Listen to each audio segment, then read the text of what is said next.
اعلیٰ حضرت بریلوی فرمایا غم تازہ کرنے کے لیے کربلا بیان کرنا حرام ہے. ادھروں تیر چلے آتے, ادھروں تیر چلے آتے, ادھروں تیر چلے. اعلیٰ حضرت فرمایا غم تازہ کرنے کے لیے کربلا بیان کرنا حرام ہے. اور اہل بیت کی مظلومیت بیان کرنا کہ وہ کر کچھ نہیں سکتے تھے, یہ اس طرح بیان کرنا اہل بیت کی شان, یہ بھی حرام ہے. بس ایک کوئی گل ہے جیڑی امام زین العابدین دیاں بیڑیاں ویکھ کے تے ہتھ کڑیاں ویکھ کے انہیں رویا بندہ, آپ نے اشارہ کیتا بیڑیاں بھی ٹوٹ گئیاں, ہتھ کڑیاں بھی ٹوٹ گئیاں. آپ فرمایا اون نہ کر, قوت ہوندیاں زور نہیں لایا, بیٹھے من رضائی. بس میاں صاحب دا شعر پوری کربلا دا خلاصہ ہے. قوت ہوندیاں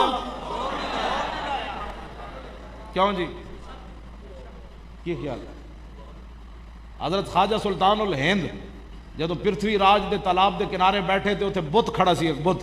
آپ نے بت نو فرمایا اے لوٹا بھر لیا.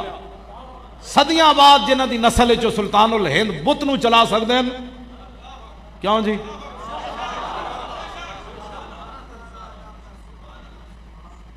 خاک ہو کر خاک میں مل جا, خاک تجھ پر اے فرات.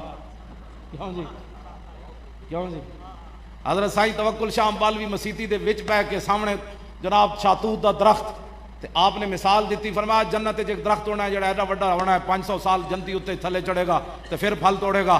انہاں مریداں کیا حضور ہے تے سزا ہوئی؟ آپ نے فرمایا نہیں نہیں, سمجھو جنتی اے بیٹھے آ دروازے تے شاتوت دا درخت مسجد دے باہر. آپ نے فرمایا سمجھو اے جنتی بیٹھے آ درخت ہوئے, جنتی انج اشارہ کرے گا تے پھل ٹوٹ کے دی گود وچ. آپ نے جدو انج اشارہ کیتا نا تے درخت سائیں صاحب وال مسیتی چل پیا. آپ نے فرمایا ٹھہر ٹھہر اللہ دے بندے, میں تو مسئلہ دس رہا. سائیں توکل شاہ امبالوی سید بھی نہ ہوئے, صرف حضور دی غلامی کردیاں اس مقام تے پہنچے ہوئے جس حسین نو حضور تے کھلایا ہوئے. لبیک لبیک یا رسول اللہ, لبیک